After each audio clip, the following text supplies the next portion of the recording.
babá contratada para cuidar de criança em estado vegetativo, um dia quando não havia ninguém. Alicia Silva estava diante do portão de ferro gigantesco e enferrujado. Apertou firme a alça da bolsa, tentando conter o coração que batia forte como se quisesse escapar do peito. Senhora Alicia Silva?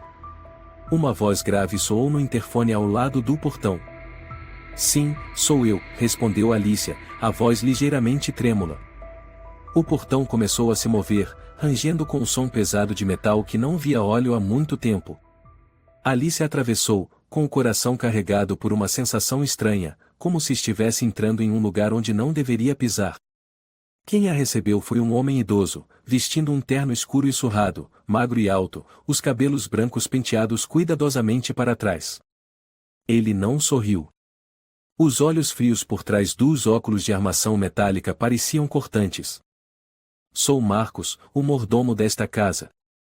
Eles foram avisados da sua chegada, disse ele, a voz monótona, sem qualquer emoção. Me acompanhe. A senhora está com os documentos? Sim, o contrato temporário de 3 meses, conforme o e-mail. Eu sei que é um trabalho um tanto quanto incomum. Alice esforçou-se para manter o tom firme ao entregar a ele os papéis. Marcos deu uma rápida olhada e assentiu. Eles não gostam de perguntas. A senhora só precisa fazer o seu trabalho, cuidar do jovem Hugo, não andar pela casa, não entrar em quartos trancados, e absolutamente não fazer ligações ou receber visitas. Entendido? Alice assentiu, engolindo a sensação incômoda que subia pela garganta. Ela entrou no vestíbulo, onde o silêncio era tão denso que se ouvia nitidamente o eco de seus passos sobre o mármore. O teto era altíssimo, um lustre de cristal reluzia friamente. O cheiro de madeira antiga misturado a um forte aroma de óleo essencial invadia o nariz. Uma mulher baixa e gorda, de cabelos brancos, com um chale de lã colorido jogado sobre os ombros, saiu da cozinha com um pano na mão. Você é a nova cuidadora? A voz dela era aguda, cortante como lâmina de navalha. Sim, sou Alicia. E a senhora é? Amanda. Pode me chamar de Ama. Cuido do Hugo desde que ele nasceu. Mas agora é só um corpo estendido ali. Ela fez um gesto vago e virou o rosto, sem esconder o amargor. Marcos interrompeu, o jovem patrão está no quarto oeste, no segundo andar. A senhora Alicia dormirá no quarto auxiliar ao lado. Deixei o cronograma e os medicamentos organizados. Siga tudo rigorosamente. Qualquer irregularidade, avise a mim ou a Ama. Alice assentiu, sentindo como se estivesse sendo aprisionada em uma armadilha invisível. O quarto de Hugo era amplo, com janelas altas cobertas por cortinas pesadas. A luz era fraca, mergulhando o cômodo em uma penumbra melancólica. Na cama grande de madeira, o menino jazia imóvel como uma estátua. Os olhos abertos, as pupilas fixas no teto. Estava magro de forma alarmante, a pele esverdeada, os braços repousando alinhados ao corpo, e apenas o peito subia e descia levemente. Alicia se aproximou, falou com doçura. Olá, Hugo. Eu sou Alicia, vou cuidar de você a partir de hoje. Espero que você se acostume com minha presença. Claro, não houve resposta. O jovem patrão foi diagnosticado em estado vegetativo depois de cair da escada, há 3 meses, disse Marcos por trás dela. Desde então, o Sr. Ricardo e a Sra. Isabel raramente vêm para casa. Estão no Chile a trabalho. Eles não ficam com o filho nessa condição? Alicia perguntou, sem pensar. Marcos lançou-lhe um olhar frio, a senhora está aqui para trabalhar, não para julgar. Na primeira noite, Alicia não conseguiu dormir. O colchão estranho, o tic-tac do relógio que parecia martelar os nervos e aquela sensação de estar sendo observada. Levantou-se, abriu a porta e espiou para o quarto de Hugo. O menino permanecia imóvel, olhos abertos.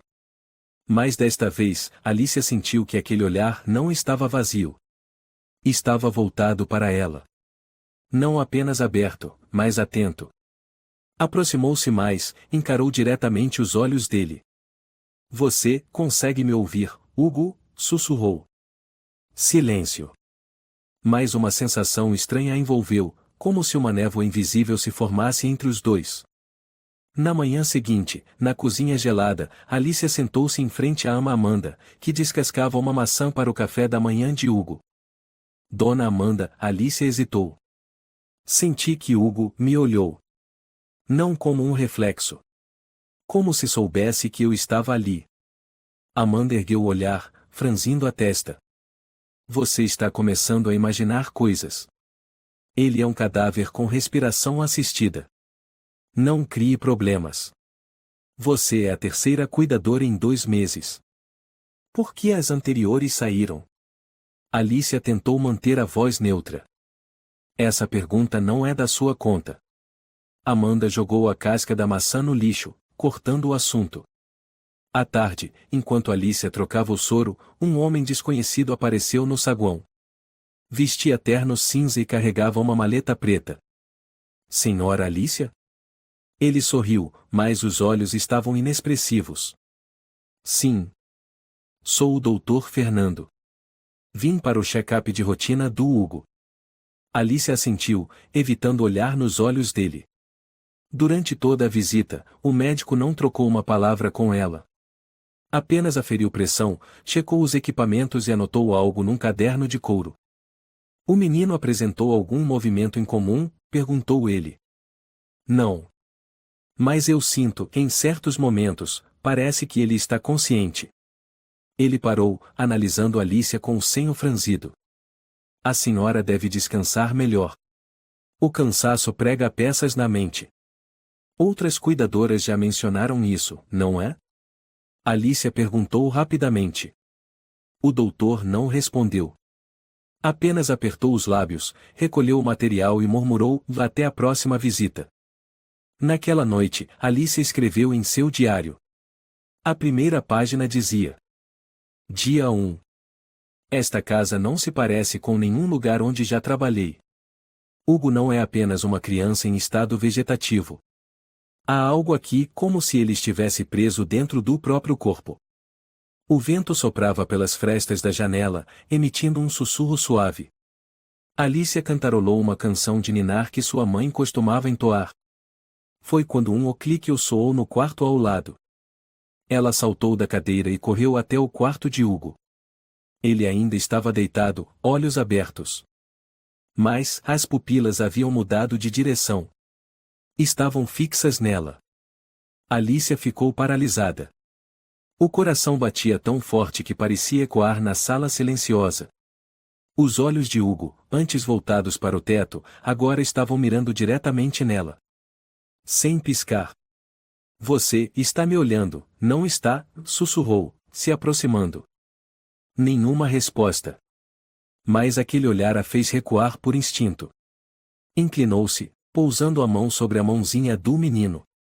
Se puder me ouvir, mexa um pouquinho, qualquer coisa. Ela esperou. 10 segundos. 20. Nada. Devo estar exausta, murmurou, retirando a mão e fechando a porta. Mas dentro de si, algo já tinha se rompido. Mais um dia se passou. Escala, cuidados, higiene médica, tudo como programado. Mas a tensão não cedia. Barulhos à noite. Sombras passando pelas frestas. E os olhos arregalados, imóveis, que a observavam sempre que entrava, gelavam sua espinha. Na quarta noite, a mansão ficou subitamente sem luz. Alicia estava conectando o soro quando todas as lâmpadas apagaram. O ambiente mergulhou em escuridão total. Droga, murmurou, puxando o celular para usar a lanterna. O facho de luz iluminou a cama. Alicia levou um susto e deixou o celular cair. Hugo, seus lábios, estavam se mexendo. Ela se ajoelhou, pegou o celular, aproximou a lanterna do rosto do menino. Os olhos continuavam abertos. Mas os lábios, sim, moviam-se de verdade. Não era espasmo. O que está dizendo? Ela aproximou o ouvido, a ponto de escutar sua respiração leve. 20. 5. 3. Porão. Alicia recuou. Porão? 25. 3. Porão, repetiu, os olhos varrendo o quarto como se temesse estar sendo observada. As luzes acenderam de repente. O clarão a cegou momentaneamente. Marcos surgiu na porta, como se sempre estivesse ali. O que aconteceu? Perguntou, a voz carregada de desconfiança. O garoto, o Hugo sussurrou algo. Tenho certeza. Eu ouvi claramente. Está delirando. O jovem patrão não consegue falar. A área da linguagem no cérebro está inativa. Marcos a encarava como se medisse o grau de ameaça. Não. Sei exatamente o que ouvi. Marcos permaneceu calado por um instante, então disse devagar. A senhora quer ser demitida imediatamente por acusações sem fundamento, senhora Alicia? A ama Amanda apareceu atrás, de braços cruzados. Essa moça está começando a parecer com as outras duas. Mente fraca. Alice abriu a boca para retrucar, mas então mordeu os lábios, engolindo a raiva. Virou-se e saiu, mas sua mente registrava cada palavra. 2053 porão.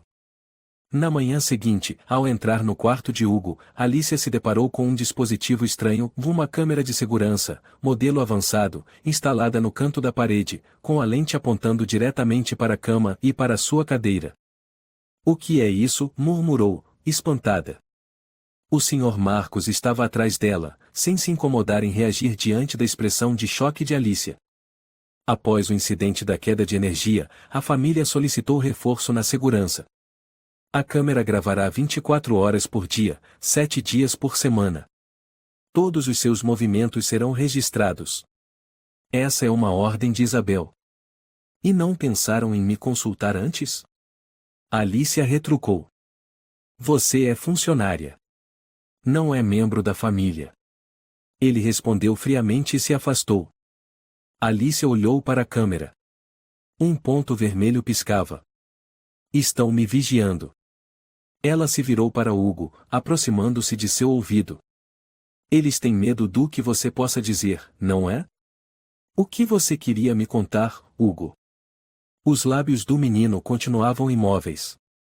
Durante um raro jantar compartilhado com a ama Amanda, Alicia perguntou de repente.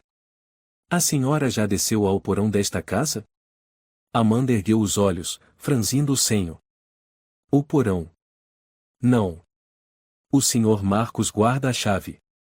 Lá embaixo só tem um antigo depósito e a adega.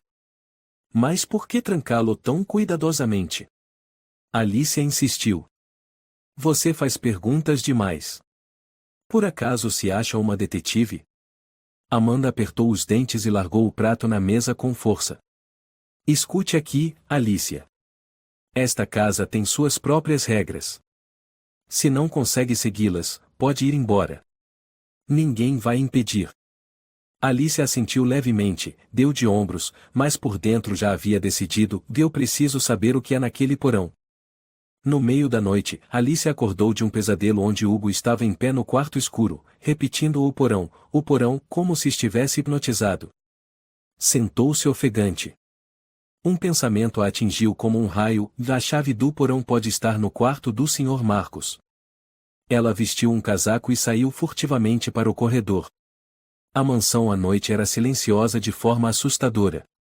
O vento passava pelas frestas das janelas emitindo sons como uivos.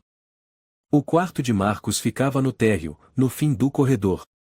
Alice encostou o ouvido na porta nada. Nenhuma luz sob a fresta. Girou lentamente a maçaneta, não estava trancado. Ela respirou fundo e empurrou suavemente a porta. O quarto era impecável, frio, sem personalidade. Estante. Escrivaninha. Um baú de ferro encostado no canto. Ela vasculhou a gaveta da escrivaninha. Papéis. Uma caixinha de madeira, cheia de chaves metálicas. Não dá para testar uma por uma. Pegou a caixa inteira, enfiou no bolso do casaco e saiu, fechando a porta com todo cuidado.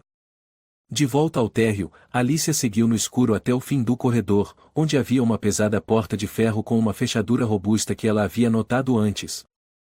25. 3. Porão, murmurou como um mantra, testando as chaves uma a uma com paciência. Na 13ª tentativa clique.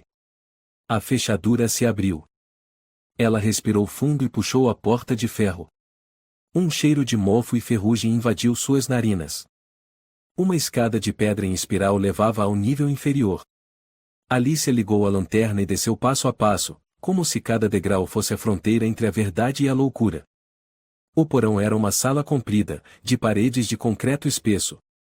Havia uma mesa metálica, um computador antigo, um armário de arquivos médicos e centenas de fitas VHS organizadas em prateleiras. Alicia tentou ligar o computador, não funcionava. Vasculhou o armário, encontrando prontuários manuscritos, quase todos com o nome de Hugo, registros de medicação, radiografias cerebrais, e anotações estranhas, em fase de reflexo mioclônico verificada 4 horas após 7ª injeção. Suas mãos tremiam ao pegar uma fita VHS com rótulo manuscrito Hugo 1211 Experimento 3. No canto da sala havia uma TV antiga com videocassete. Ela inseriu a fita e apertou o play. A imagem ficou fora de foco por alguns segundos, depois revelou Hugo, sentado em uma cadeira de madeira. Os braços estavam presos. Um homem mascarado se aproximava e injetava algo no pulso do menino. Hugo se contorcia levemente. Um grito abafado soava. Ah, não, mamãe. Alicia tapou a boca com a mão, os olhos arregalados. Na sequência, Hugo era forçado a engolir um líquido branco. Chorava, se debatia fracamente. Até que, aos poucos, parou. A fita terminava com o menino tombando para o lado, inerte. Ela caiu sentada no chão, o corpo inteiro tremendo. Não foi um acidente, foi envenenamento. Alicia permaneceu sentada no porão, coberta de suor frio, apesar do ar congelante. A fita ainda rodava, prolongando o horror. A imagem de Hugo sendo injetado, forçado a beber, girava em sua mente como um pesadelo vivo. Não foi um acidente, sussurrou. Não foi queda da escada. Meu Deus, o que eles fizeram com essa criança? Respirava com dificuldade, abraçando a cabeça. Os lábios do menino ainda ecoavam nos ouvidos dela, e não, mamãe.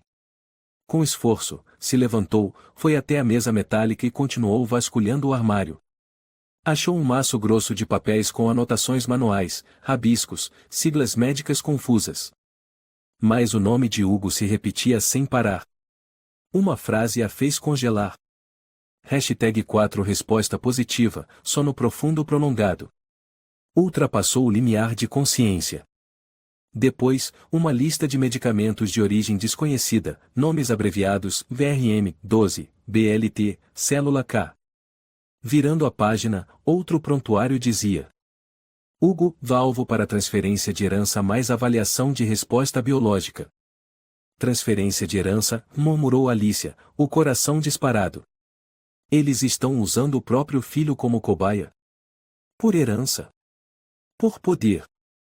Abaixo havia uma série de fotos em baixa resolução de crânios infantis, corpos com eletrodos. Algumas traziam datas e nomes de outras pessoas. 2012 Reflexo cerebral interrompido, fase 2 falhou. Manuel A. 2019 Nenhum sinal biológico após terceira dose. Não, há outras crianças, ela recuou, apavorada. Pegou o celular, tirou fotos dos prontuários, das folhas, nomes dos medicamentos, imagem da tela da TV. As mãos tremiam tanto que mal conseguia tocar os botões. Quando guardou o celular no bolso, um rangido soou atrás dela. Alicia se virou bruscamente. Uma silhueta baixa e larga estava parada na entrada do porão. Era a ama Amanda. O que você pensa que está fazendo aqui? Sua voz cortava o ar. Os olhos pequenos brilhavam de ódio, a mão agarrava firme o bastão de madeira que usava para apoiar as costas. A senhora sabia? Alice enfrentou o olhar, sem recuar. Sobre as injeções em Hugo. Eu vi o vídeo. Eles envenenaram o menino. Amanda a encarou por alguns segundos, depois soltou uma risada seca. Você acha que descobriu um grande segredo? Eles nunca deixariam uma forasteira como você sair viva depois disso. Alicia recuou, batendo contra a mesa metálica. A senhora é cúmplice? Sabia disso e ficou aqui? Eu não tive escolha. Amanda gritou. Cuido do Hugo desde bebê. Mas os pais dele, eles não são pessoas comuns. Ricardo faz parte de algo que você nem sonha em entender. E a senhora permitiu que usassem o próprio filho como cobaia? E as outras crianças? Alicia gritou, as lágrimas escorrendo de raiva. Amanda entrou na sala, o bastão batendo forte no chão. Sabe por que as outras cuidadoras desapareceram? Porque também pensaram que poderiam salvar alguém. Mas eram fracas. Você também é. Alice apertou o bolso onde havia colocado um pendrive e ela tinha copiado um trecho da fita no gravador. A senhora não vai me impedir. Eu vou divulgar tudo. Não, você não vai sair daqui. Amanda ergueu o bastão e avançou. Alice gritou, pegou o abajur ao lado e o lançou contra a ama. Um estrondo metálico ecoou. Amanda desviou, mas cambaleou. Alice aproveitou a chance, saiu correndo do porão, bateu a porta e trancou com o ferrolho do lado de fora. O coração martelando no peito, correu pelo corredor até seu quarto, sem olhar para trás. Trancou a porta, fechou as cortinas sobre a câmera, pegou o celular e tentou ligar sem sinal. Ativou os dados móveis, a bolinha ficava girando sem parar.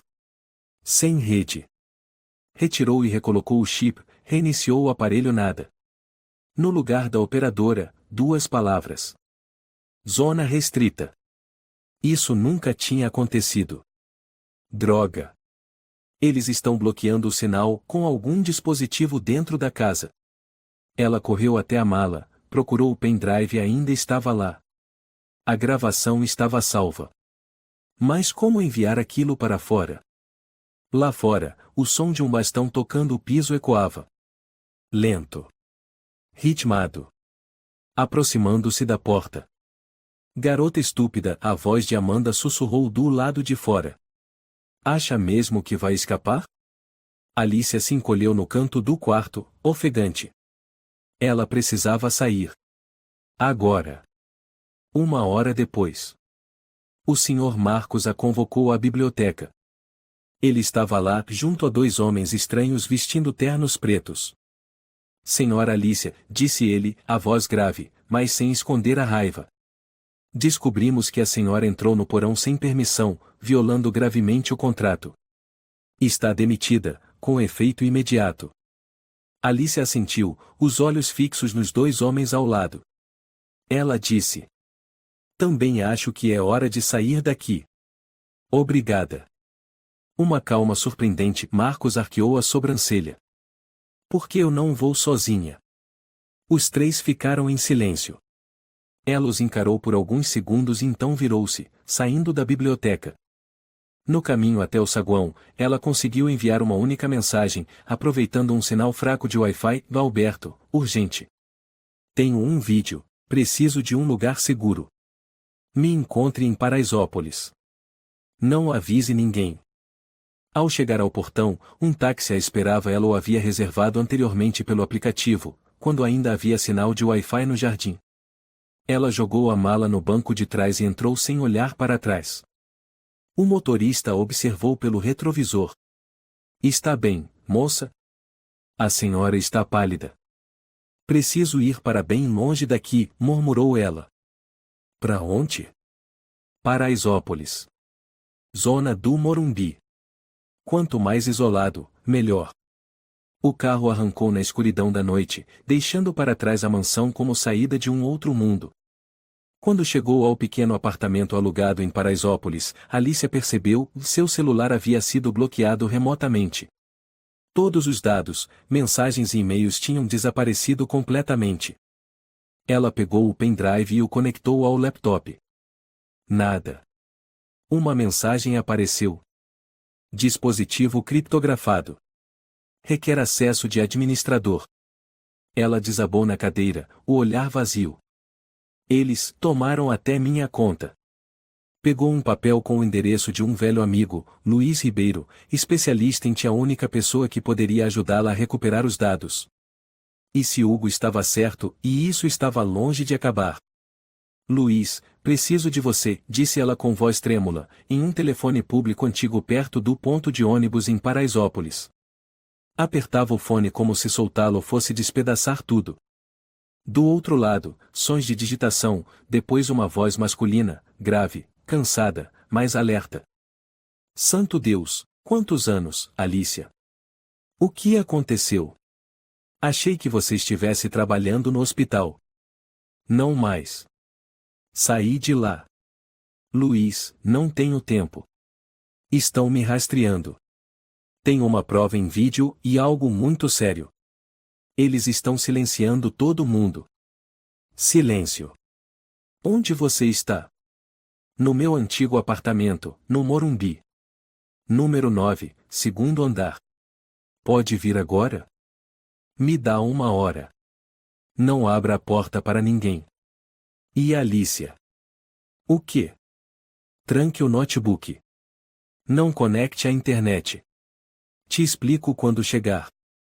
1 hora depois, a campainha tocou, 3 toques curtos, um longo sinal deles dos tempos de faculdade. Alicia abriu a porta uma fresta. Luiz Ribeiro estava mais magro, olhos fundos, segurando um laptop antigo da Alienware. Você parece que acabou de sair da prisão, disse ele, entrando. Na verdade, foi quase isso. Alicia trancou a porta e acionou todos os trincos. Ela contou toda a história, a mansão, Hugo, a fita, o porão, a demissão, as contas hackeadas. Luiz ouviu calado, tamborilando os dedos no braço da cadeira, e então assentiu.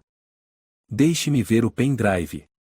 Ela colocou o pequeno dispositivo sobre a mesa, junto com o celular desativado. Luiz conectou tudo com um adaptador, abrindo a interface do sistema. Definitivamente criptografia pesada. Parece que esse dispositivo foi conectado a uma rede interna segura com algoritmo próprio. Você consegue abrir? Me dá 1 hora. Alice assentiu e foi preparar café. Quando voltou, Luiz disse. Estou invadindo em modo profundo, mas se você estiver certa e eles realmente conseguiram bloquear seu telefone à distância, tenho que ser extremamente cuidadoso. Luiz. HM? Você acredita em mim, não acredita? Ele a olhou por alguns segundos e então respondeu. Nunca deixei de acreditar. Quase 1 hora e meia depois, Luiz se endireitou na cadeira. Tem algo estranho. Um arquivo oculto, nome, sub_3, vid.rc. Se for aberto com a senha errada, ativa um código de autodestruição. Você consegue abrir? Luiz sorriu de leve e começou a digitar. Sim. Mas é arriscado. Vou usar um ambiente virtual isolado para não comprometer o arquivo original. Ele apertou Enter. A tela exibiu um vídeo borrado, e após ajustar o brilho, o áudio começou a soar. Na imagem, Hugo sentado na cama, tremendo. A voz de Ricardo, o pai, surgia atrás da câmera. Sem chorar, filho. Se cooperar, só vai dormir um pouquinho. Depois tudo ficará bem. A voz de Isabel, mais fria. Mamãe não queria isso, mas você é o legado. Precisa fazer um pequeno sacrifício. Hugo chorava. Mamãe, estou com medo, não me faça tomar mais, não quero ou sumir. Imagem seguinte, Hugo sendo segurado, outra injeção. Ele gritava de dor e então tremia. Alicia virou o rosto, lágrimas escorrendo. Luiz desligou o vídeo. Eles são loucos, murmurou. Isso é tortura infantil. Podem ser processados ao mais alto nível penal. Quero enviar isso para alguém. Um jornalista. Alguém influente. Luiz refletiu e abriu a lista de contatos. Tem uma pessoa. Clara Batista. Jornalista investigativa famosa, expôs uma rede de tráfico de crianças no ano passado. Ela é confiável? Muito. Mas não podemos fazer isso daqui. Luiz foi até a varanda, acendeu um cigarro. A brasa brilhava na escuridão. Ele voltou. Vou mandar isso de um servidor temporário e anônimo. Mas se eles estiverem nos vigiando, podem rastrear nossa localização. Não tenho mais nada a perder, respondeu Alicia. Na manhã seguinte, Luiz saiu cedo, foi até uma cafeteria com Wi-Fi público para evitar rastreamento. Alicia ficou no apartamento, em angústia. Menos de uma hora depois, recebeu uma mensagem de Luiz. Enviei o vídeo. Clara confirmou o recebimento. Resposta dela: vou cuidar disso. Peça a Alicia que se esconda completamente. Não envolva a polícia agora. Alicia suspirou, desabando sobre a mesa. Mas o alívio durou pouco. Por volta das 11 horas, um estrondo veio de baixo. Ela correu até a varanda e olhou. Um SUV preto havia parado bruscamente em frente ao prédio. A porta se abriu. Quem saiu foi ninguém menos que o Sr. Marcos, todo de preto e usando óculos escuros. Seus olhos se voltaram diretamente para a janela onde Alicia estava. Ela recuou instintivamente e puxou a cortina. Tentou o celular tela branca. Batidas na porta. 3 toques firmes. Ela puxou uma pequena faca da gaveta da cozinha, as mãos trêmulas. As batidas se repetiram. Senhora Alicia. Sei que está aí dentro. A voz de Marcos era calma, do outro lado da porta. Precisamos conversar. Apenas conversar. Vá embora, ela gritou. Está tornando tudo mais difícil. Esse vídeo não vai a lugar nenhum. Acha mesmo que a imprensa enfrentará uma corporação multinacional? Nós já enviamos. Você não pode impedir. Silêncio. Depois, Marcos falou, com leveza. Seu amigo Luiz Ribeiro. Está no bar do Felipe. Um caminhão acabou de atingir a mesa da calçada. Direto. Ninguém sobreviveu. Alicia desabou no chão. Não, não. Não me culpe. Você entrou no jogo de quem não segue regras. E agora é tarde demais. Marcos foi embora. Mas Alicia sabia, aquilo era apenas o começo. Ela ligou o notebook. O conteúdo do USB havia sido apagado. O vídeo não estava mais lá. Seus olhos ficaram vazios. Sentou-se em silêncio por muito tempo. À noite, ela arrumou a mala e deixou Paraisópolis em silêncio. Enquanto esperava o ônibus para sair de São Paulo, ainda segurava com força um papel amassado a última anotação impressa por Luiz antes de morrer. Nela, o e-mail de Clara Batista e uma mensagem escrita à mão, rabiscada. Alicia, você estava certa. Isso é grande. Não pare. Luiz. O novo quarto alugado em Paraisópolis ficava no 3º andar de um prédio velho, paredes descascadas, corredores úmidos e janelas voltadas para um lixão improvisado. Alicia alugou às pressas de uma senhora idosa chamada Teresa, viúva, que não fazia muitas perguntas. Paga 2 semanas adiantado, disse Teresa, contando o dinheiro. Aqui ninguém liga para quem você é, mas não arrume confusão. Só quero paz, murmurou Alicia, com olheiras profundas após tantas noites sem dormir. Teresa olhou por um tempo. Você foi espancada? Alicia ficou em silêncio. Depois disse apenas. Mataram meu amigo. Por causa de um vídeo. Teresa não perguntou mais nada. Apenas murmurou, que Deus te proteja, minha. O primeiro dia em Paraisópolis passou como um sonho. Alicia dormiu mais de 10 horas seguidas, sonhando com Luiz ao seu lado, digitando no laptop e murmurando, consegui abrir, mas eles também abriram a mim. Acordou no meio da noite, encharcada de suor, o coração disparado.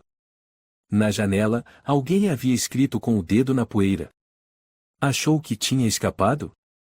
Ela gritou, correu e puxou a cortina. Lá fora, vazio. A noite estava silenciosa, apenas o vento assobiando pelas frestas. Ela fechou a janela com força e trancou a trava. No dia seguinte, Alicia caminhou até uma loja de impressão a 3 quadras dali, onde havia um scanner. Levou os documentos que Luiz havia impresso, pretendia copiá-los para um novo pendrive. Ao entrar, o funcionário, um jovem magro chamado Tiago, a olhou e disse: "Último computador ali, senhora." Ela assentiu, colocando os papéis na mesa. Enquanto escaneava a primeira página, sentiu um olhar pesado em sua nuca. Virou-se. 2 homens de roupa preta estavam na porta, não compravam nada.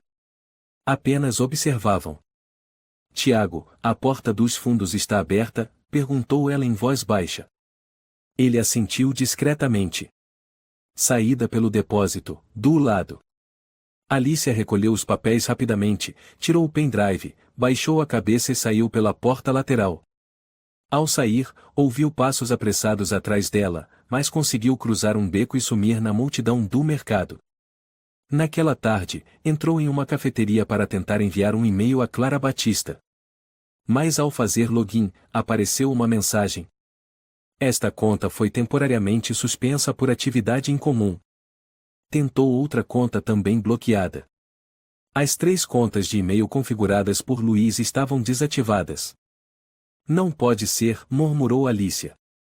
Ela enfiou o pendrive no bolso interno do casaco, deixou o café ainda quente sobre a mesa e saiu correndo do café. À noite, ao retornar ao quarto alugado, a porta estava destrancada.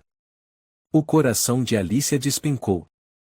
Ela puxou a pequena faca e empurrou a porta com cautela, entrando devagar. O quarto estava vazio. Igual a antes, mas só quando chegou ao canto da mesa percebeu, o HD externo de Luiz havia sumido. "Não", sussurrou. "Não." Correu até o armário. As cópias dos arquivos estavam reviradas. Alguém estivera ali. Alguém que sabia exatamente o que procurar. Ela desabou no chão, segurando a cabeça com as 2 mãos. Tudo estava desmoronando. 3 dias depois, Alicia vivia em estado quase de delírio. Cada passo atrás dela fazia seu coração disparar. Cada carro que parava devagar a fazia se encolher. Mal comia, apenas bebia água e café. Os olhos estavam fundos. Certa noite, batidas na porta. 3, depois silêncio. Ela não reagiu de imediato. Com a faca na mão, espiou pelo olho mágico. Ninguém. Virou-se para sair e então notou que um pequeno envelope de papel havia sido empurrado por baixo da porta. Ela pegou. Dentro, uma foto. Era ela, dormindo naquela mesma cama. A foto havia sido tirada de cima. Nenhum bilhete. Na manhã seguinte, ela estava sentada num pequeno café ao lado de casa, segurando uma xícara de café frio, com o olhar perdido. Um homem idoso sentou-se à sua frente em silêncio. Ele segurava um violão gasto. "Você parece perturbada", disse ele, a voz rouca. "Seu olhar é igual ao da minha neta antes de ela desaparecer no ano passado." Alicia levantou os olhos. "Desaparecer?" "Sim. 13 anos. Um dia, não voltou mais. A polícia disse que talvez tenha fugido. Mas eu sei que não. Ela não levou nada. Só uma blusinha fina." "Qual é o seu nome?" "Antônio." "Antônio Moreira." Alicia o observou. Um fio tênue de esperança atravessou seu olhar. "Senhor Antônio. Se eu lhe contar algo muito grave, o senhor consegue guardar segredo?" Ele sorriu, triste. "Guardo os meus há mais de 60 anos. Pode tentar." Ela contou tudo. Sem omitir nenhum detalhe. Antônio escutou sem piscar. Quando ela mencionou Hugo, os olhos dele suavizaram. "O menino ainda está vivo?" "Ele falou comigo. Em sonhos." "Eu sei que parece loucura, mas ouvi a voz dele sussurrar: Valícia, não me abandone." Antônio assentiu. Crianças feridas se encontram na escuridão. Pode ser sonho. Mas também pode ser um chamado. Alicia chorou. "Estou esgotada. Não me resta nada. Ninguém acredita em mim. Estão tentando apagar minha existência." Antônio pousou a mão sobre a dela. "Você ainda tem a verdade. Eles temem isso mais do que qualquer coisa." Ela ficou em silêncio. Depois, assentiu. Naquela noite, Alicia sonhou. A chuva caía forte. Na janela, um som de batidas leves e ritmadas.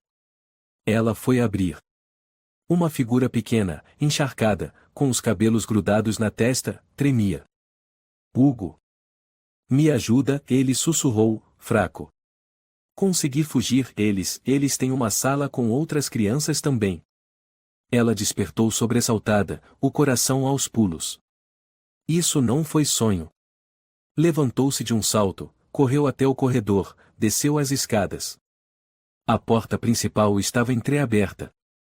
Lá fora, a chuva caía.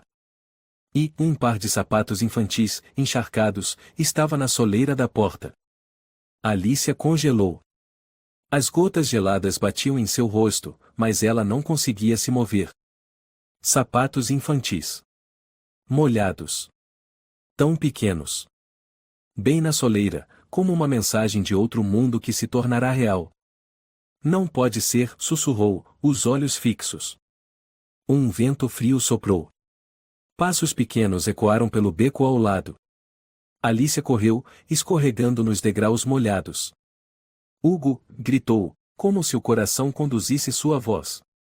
Nenhuma resposta, apenas o barulho da chuva e de pneus distantes. Ela entrou no beco. Escuro. Deserto. Mas então uma silhueta pequena, trêmula, debaixo de uma marquise em ruínas no fim do beco. Alicia prendeu a respiração. Hugo. O menino virou-se. Era ele. Rosto pálido, lábios roxos de frio. Cabelos molhados colados à testa, olhar assustado, mas lúcido não mais vazio como nos dias na mansão. Senhora Alicia, murmurou, tremendo. Eu consegui fugir. Ela correu e o abraçou. Sentiu como se apertasse contra o peito uma vida frágil prestes a se desfazer na chuva. Meu Deus, você está tão gelado. Tão gelado. SHHH, estou aqui. Já passou, Hugo. Alicia levou Hugo de volta ao quarto alugado, trancou a porta, fechou as cortinas e ligou o velho aquecedor. Enrolou o menino em 3 cobertores, colocou uma bolsa de água quente nos pés, preparou leite quente e almofadas grossas. Hugo ficou encolhido no canto da cama, os olhos atentos. Alguém te seguiu? Alicia perguntou, sentando ao lado. Não sei. Só corri. Andei por horas, me escondi num caminhão, depois num parque. Ouvi eles dizerem que aquela garota ainda não foi calada. Estão procurando você. Eu sei.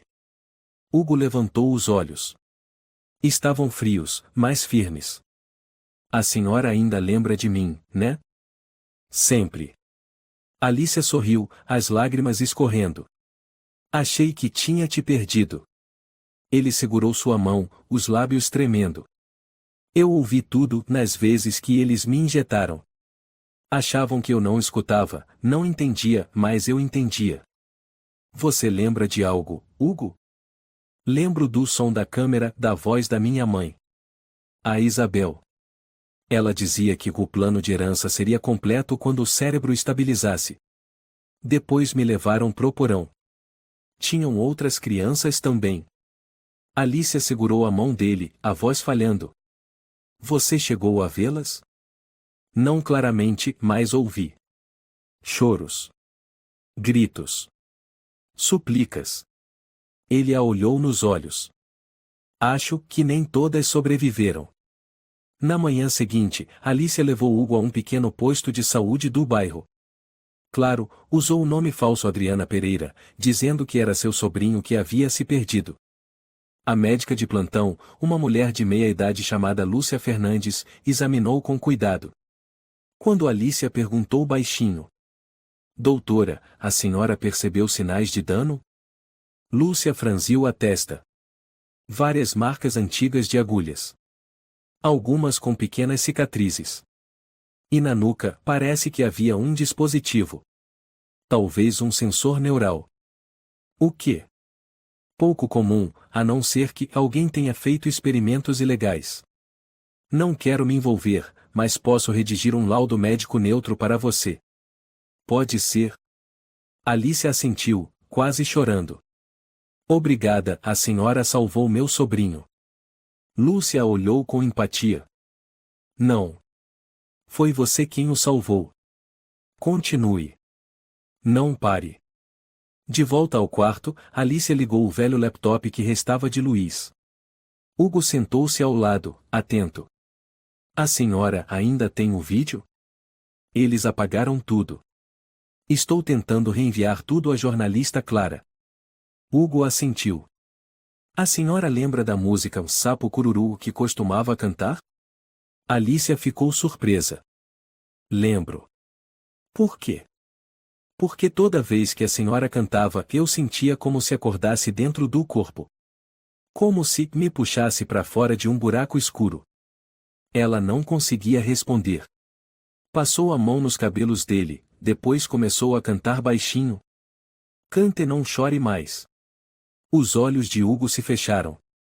Mas dessa vez, por paz, não por exaustão. Naquela noite, os dois dormiram em silêncio. De madrugada, o celular de Alicia vibrou. Uma mensagem de número desconhecido. Vimos o menino. Entregue ele. Não faça o sangue correr. O corpo de Alicia congelou. Ela se levantou de um salto e ligou para Clara, usando o número de emergência que Luiz havia deixado. A voz da jornalista atendeu após 3 toques. Aqui é Clara. Sou eu, Alicia. O menino escapou. Estou com ele.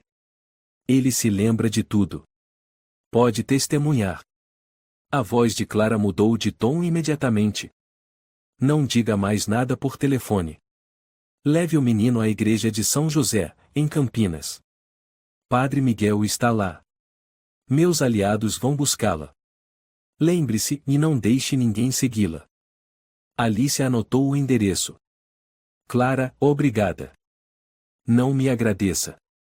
Apenas sobreviva. Na manhã seguinte, antes de partir, Alice embrulhou todos os documentos médicos que Lúcia forneceu, juntou fotos antigas e as últimas anotações de Luiz em uma mochila pequena. Hugo vestia roupas velhas emprestadas de um vizinho, graças a Teresa. A idosa estava à porta, observando os dois se prepararem. Vai embora? Perguntou ela, preocupada. Sim. Não posso deixá-los nos encontrarem aqui. Teresa suspirou. Ontem 2 homens vieram perguntar de você. Voz estranha, roupa elegante. Disse que não conhecia ninguém. Alicia parou. Obrigada, Teresa. Obrigada por não nos trair. Teresa suspirou. Você não é a primeira perseguida por essas pessoas. Mas talvez seja a primeira a enfrentá-los. Alicia sorriu, apertando a mão de Hugo. Sabe, eu acho que, desta vez, a verdade não vai morrer tão fácil. Os dois deixaram Paraisópolis no primeiro trem da manhã. Campinas os aguardava e a esperança começava a despontar no horizonte. A casa abandonada nos arredores de Campinas ficava isolada entre um bosque de oliveiras selvagens, a mais de 1 hora a pé da estação ferroviária. Fora, tempos atrás, um refúgio temporário de uma antiga amiga da faculdade de Alicia com quem ela já não tinha mais contato. Mas a chave continuava onde sempre estivera, e debaixo do vaso de cacto ressecado, como no passado. A porta de madeira rangeu ao se abrir. O cheiro de mofo e poeira escapou como um suspiro contido de anos de abandono. Alicia conduziu Hugo para dentro. O menino entrou devagar, os olhos percorrendo as paredes descascadas. Vamos ficar aqui? Hugo perguntou baixinho. Só por enquanto, respondeu Alicia. Esse lugar é mais seguro do que a cidade. Você acha que eles não vão nos encontrar aqui? Não, se não deixarmos rastros. Começaram a limpar o local, acenderam uma pequena fogueira, estenderam os colchões antigos. Alicia revisou cada janela, cada fresta de ventilação, até mesmo o telhado. A primeira noite na casa vazia passou em um silêncio pesado, mas ainda assim mais leve que os dias vividos sob perseguição em Paraisópolis. Na manhã seguinte, Alicia ligou o notebook. Já haviam se passado 2 dias desde a última ligação com Clara. Ela checou o endereço de e-mail seguro. Ainda estava funcional. Uma nova mensagem havia chegado. Minha equipe de investigação está reunindo os documentos. O vídeo apagado já não importa. Os laudos médicos mais o depoimento do menino bastam para abrir processo judicial. Importante, precisamos de uma gravação com o depoimento de Hugo. Sua presença é essencial para validar o vínculo e o cuidado. Envie o quanto antes. Clara. Alicia releu várias vezes. Hugo, ela se virou. Você está pronto para contar tudo? Para dizer ao mundo o que aconteceu com você? O menino abaixou a cabeça. Se isso ajudar a salvar outras crianças, então sim. Eu vou contar. A gravação começou ali mesmo, no cômodo simples. Alicia sentou-se ao lado de Hugo, a webcam do laptop transmitia tudo. Qual é o seu nome? Ela perguntou, tentando manter a voz firme. Hugo Oliveira. Quantos anos você tem? 7,5. Nasci em 18 de setembro. Você se lembra do que aconteceu antes da injeção? Hugo engoliu em seco e assentiu. Eles me levaram para uma sala fria. Meu pai estava ao lado da minha mãe. Ele disse que eu precisava ficar quieto para manter a família segura. A mamãe disse que, se eu fosse obediente, iam dormir por um tempo. Mas eu vi a seringa. Eu sabia que eles estavam fazendo algo ruim. Você ouviu algo que eles disseram? Falaram sobre herança, banco, ações e um nome, um projeto Névoa. Alicia parou. Você tem certeza sobre esse nome? Tenho. Porque minha mãe disse, Hugo é o primeiro experimento bem-sucedido do projeto Névoa. Alicia pausou a gravação, a mão tremendo. Você está bem? Quero continuar. Ela assentiu e reiniciou a câmera. Hugo falou por quase 30 minutos. Detalhes terríveis entremeados à voz inocente de uma criança. Alicia teve de morder os lábios até sangrar para não chorar. Aquele vídeo não era apenas uma prova, era uma lâmina cravada no coração da mentira. Assim que terminou de salvar o arquivo, Alicia ativou o hotspot de um celular reserva, conectou o computador temporariamente e enviou o arquivo para o endereço seguro de Clara. Envio concluído. Na tela. 100% enviado. Alicia suspirou de alívio e olhou para Hugo. Terminamos, querido. Você foi incrível. O menino a encarou, os olhos suaves. Sabe de uma coisa? Você foi a única que ficou. Eu nunca ia te deixar. 1 minuto de silêncio. Então. O som de um carro ao longe. Ambos se sobressaltaram. Alicia correu até a janela, puxou a cortina e espiou a estrada de terra em frente à casa. Um SUV preto e brilhante avançava lentamente até o quintal de terra batida. Não. Não pode ser tão rápido. Hugo apertou sua mão com força, assustado. São eles. Alicia o puxou para trás, o coração disparado. A porta do carro se abriu. Uma figura saiu. Ela não precisou ver de perto. Era o Sr. Marcos. Com seu habitual terno preto, óculos escuros e um celular na mão como se falasse com algum quartel-general. Seu olhar se ergueu e mais uma vez, focou direto na janela onde Alicia estava. Eles nos rastrearam. Alicia sussurrou. Eu não quero voltar. Eu não quero mais agulhas, Alicia. Ela o abraçou com força. Ninguém vai tocar em você. Nunca mais. Ela pegou uma pequena bolsa escondida sob uma poltrona, um pendrive reserva, passaporte falso, algumas centenas de reais escondidas em uma meia, e um celular criptografado. Batidas à porta. 3. Depois uma mais longa. O mesmo ritmo de Paraisópolis. Senhora Alicia, a voz de Marcos ecoou através da madeira, tranquila como uma leitura de horóscopo. Você foi longe. Mas não longe o suficiente. Nenhuma resposta. Temos ordens superiores. O menino Hugo precisa de uma avaliação médica. Sua custódia é sequestro. Você chama isso de medicina? Alicia gritou. Eu tenho provas. Eu já as enviei. Silêncio.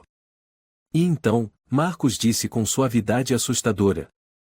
Então, você acabou de assinar sua sentença de morte. Hugo sussurrou. Eles não vão parar, Alicia. Ela o encarou, fez sinal de silêncio e o levou para um canto da cozinha. Digitou uma única mensagem para Clara. Eles chegaram. Marcos. SUV preto. Casa nos arredores de Campinas. Estamos prontos. Olhou para Hugo, respirou fundo. Escuta, Hugo, se eles entrarem, você corre pela porta dos fundos. Eu os detenho. Não. Você vem comigo. Eu prometo que não vou te deixar. Mas se algo der errado, você precisa viver. Precisa contar tudo. As batidas na porta ficaram mais fortes. Hugo chorava. Alicia. Ela o abraçou forte e murmurou. Obrigada por não desistir. Obrigada por ter voltado. Ele assentiu. Do lado de fora, Marcos gritou. Última chance. Abra a porta ou entraremos de outra forma. Alicia murmurou como uma prece. Não demore, Clara. E então a porta explodiu. O estrondo da madeira arrebentada ecoou como um tiro. O vento gelado e a poeira entraram junto com os passos de Marcos. Atrás dele, dois homens desconhecidos em ternos pretos, fones de ouvido conectados. Os olhos dos três frios, inexpressivos.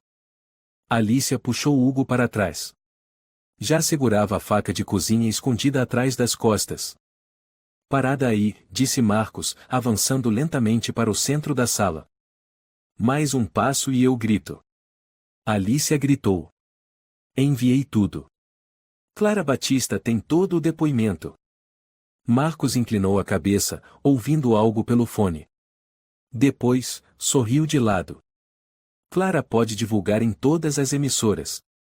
Mas se esse garoto sumir, tudo será só uma história sem verificação. Acha que o mundo é justo? Alicia gritou, você não vai encostar nele outra vez. Marcos fez um gesto. Os dois homens avançaram. Hugo gritou. Alicia atacou com a faca e acertou o braço do primeiro, que recuou gritando. Mas o segundo já a agarrava pelo ombro, puxando-a para trás. Corre, Hugo. Agora. Alicia berrou, se debatendo. O menino, em pânico, correu para a cozinha e escapou pela porta dos fundos. Um dos homens o perseguiu. Marcos levantou o celular. Está fugindo. Para a floresta oeste. Enviem drones e bloqueios. Enquanto o outro virava para perseguir Hugo, Alicia puxou a faca e cravou no ombro do homem que a segurava. Ele urrou e a soltou. Ela rolou para longe, pegou a mochila e correu para a saída. Eles não vão tocar nele. Nunca mais. Alicia correu pela mata atrás da casa. Galhos arranhavam seu rosto, os pés pisavam pedras cortantes. Passos pesados soavam atrás. Acima, o zumbido de drones. Ao longe, a voz de Hugo. Alicia. Estou aqui. Fica abaixado, gritou ela. Eles têm drones. Virou à esquerda, depois à direita, o coração ameaçando explodir. Finalmente o viu, Hugo, escondido sob uma árvore caída, olhos arregalados de medo. Você está bem? Tô, mas eles. Ela o puxou. Precisamos sair da mata. Ir até a estação de Campinas. Tenho alguém nos esperando. Você sabe o caminho? Morei aqui 3 anos. Conheço cada atalho.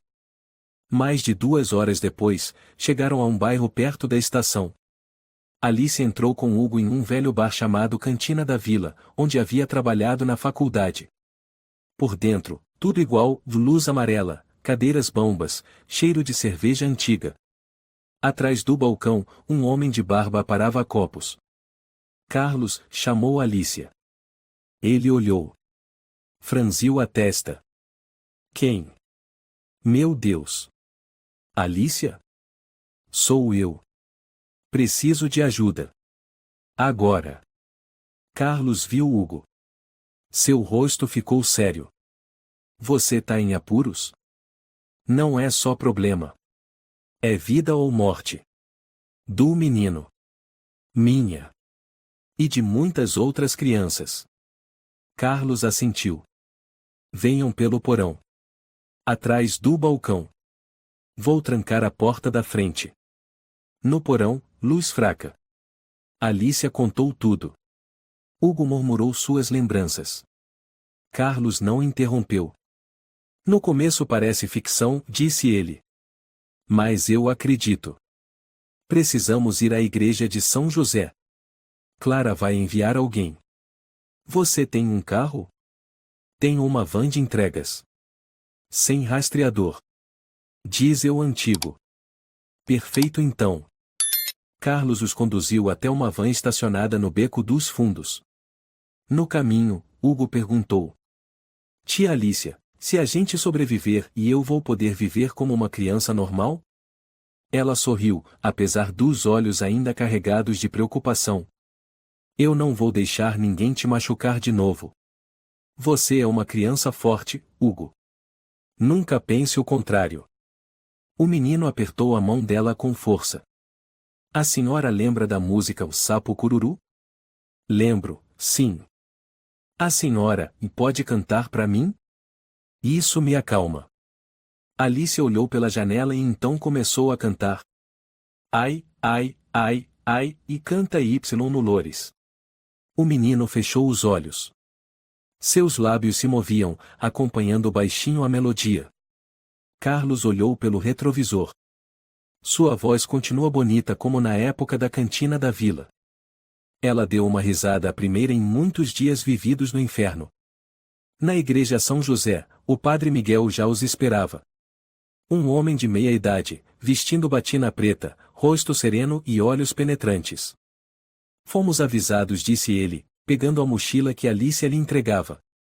Clara está aguardando confirmação.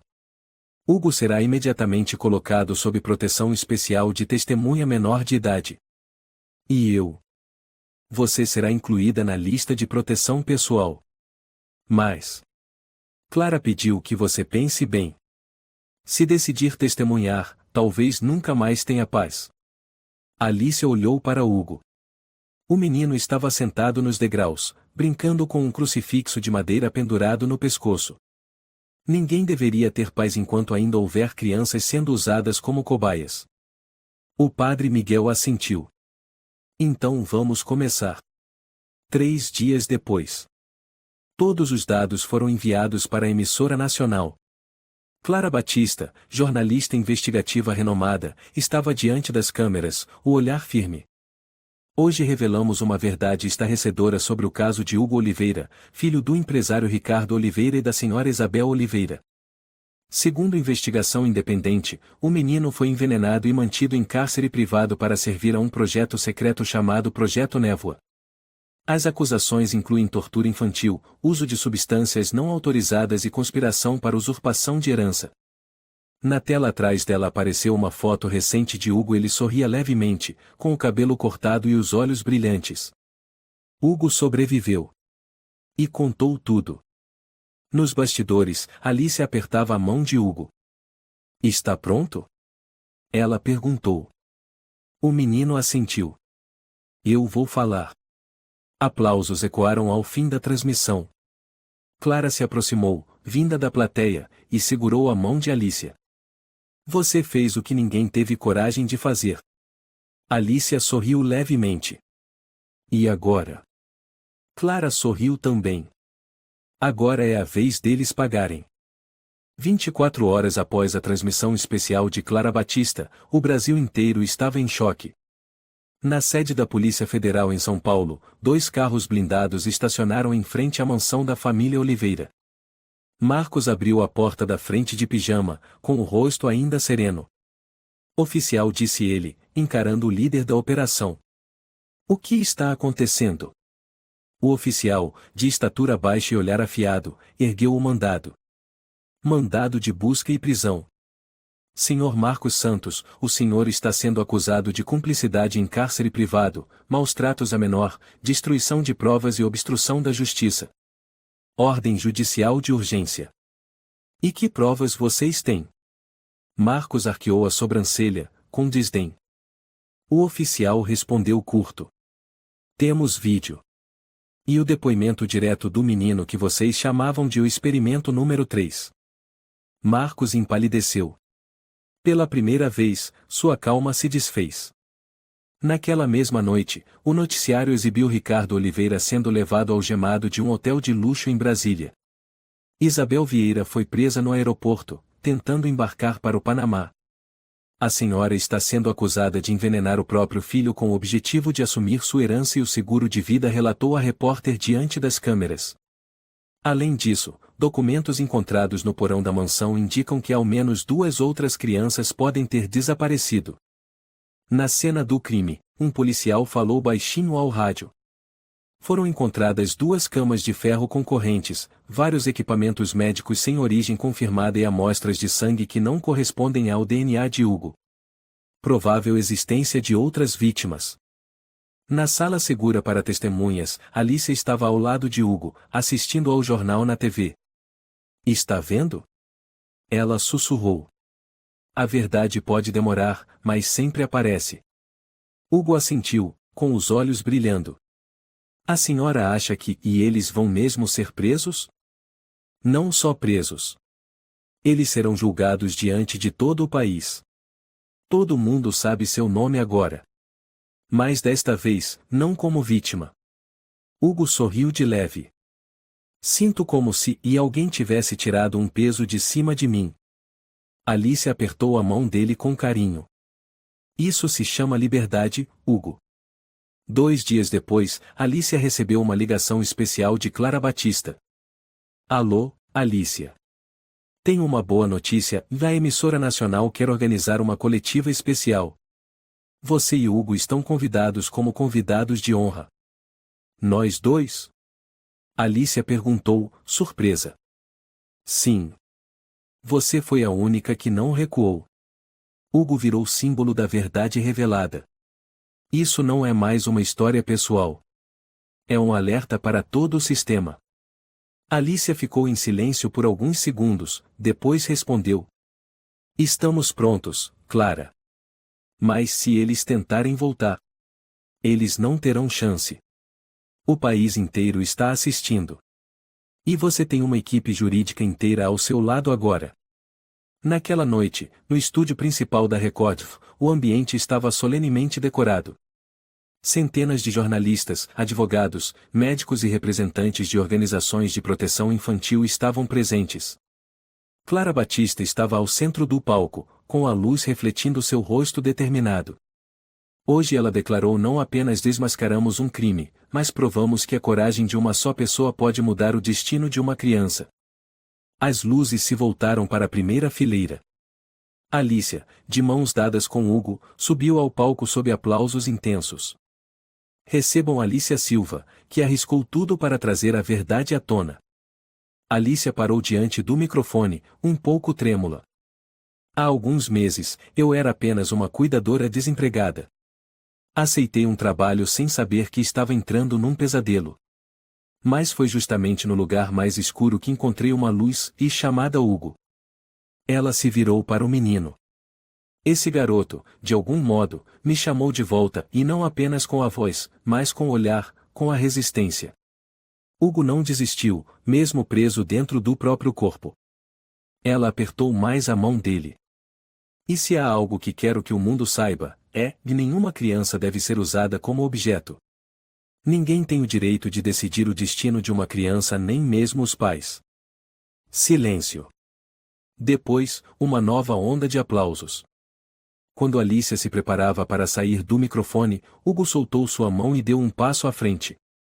O menino ficou firme, e falou baixo, mas o microfone captou. Obrigado, tia Alicia, e por não me abandonar. A plateia toda se levantou. Aplausos ensurdecedores tomaram o salão. Hugo se virou e abraçou Alicia com força. Aquele momento foi registrado por todas as câmeras e estampou a primeira página de todos os jornais no dia seguinte, o abraço que fez o país inteiro chorar. Após a coletiva, nos bastidores, Clara se aproximou. Conheço pessoas em uma organização internacional. Eles querem conhecer o Hugo. Podemos levá-lo para o Uruguai por um tempo, para tratamento, terapia e proteção total. Alicia assentiu. Contanto que ele possa viver como uma criança normal. Clara sorriu. Acho que agora ele tem essa chance. E eu? Alicia perguntou. Você terá proteção, um novo emprego ou o poderá recomeçar onde quiser. Mas acho que você não vai parar por aqui. Alicia sorriu de leve. Não. Eu vou encontrar outros Hugos. Porque ainda há muitas crianças que nunca ouviram ninguém cantar para elas. 3 meses depois. Alicia estava diante de uma turma, dando aula sobre ética médica para estudantes de enfermagem. Em sua mesa, um caderno antigo com as anotações de Luiz. Toda manhã, ela ainda recebia mensagens de Hugo, agora vivendo em um centro de reabilitação infantil em Montevidéu. Mensagem daquela manhã. Professora, ontem aprendi a tocar sapo cururu no violão. Vou cantar para os colegas que nunca tiveram ninguém para ninar. Alicia sorriu e subiu à plataforma. Por trás das trevas mais profundas, a luz sempre vence. A história de Alicia e Hugo é um lembrete poderoso de que a verdade, por mais soterrada que esteja, sempre encontra o caminho de volta à luz. Coragem, humanidade e persistência são forças que podem enfrentar até as trevas mais densas. Ninguém deve fechar os olhos diante da injustiça, especialmente quando as vítimas são crianças. A lição mais profunda é: basta uma pessoa que não desista, um coração que saiba escutar, para que a esperança nunca se apague. E a justiça, mesmo tardia, é a chama capaz de incendiar toda a escuridão. Se você gostou desta história, convidamos você a dar um like e se inscrever em nosso canal. Seu apoio nos motiva a continuar trazendo histórias comoventes quase todos os dias. Estamos muito agradecidos pelo seu apoio. Até breve.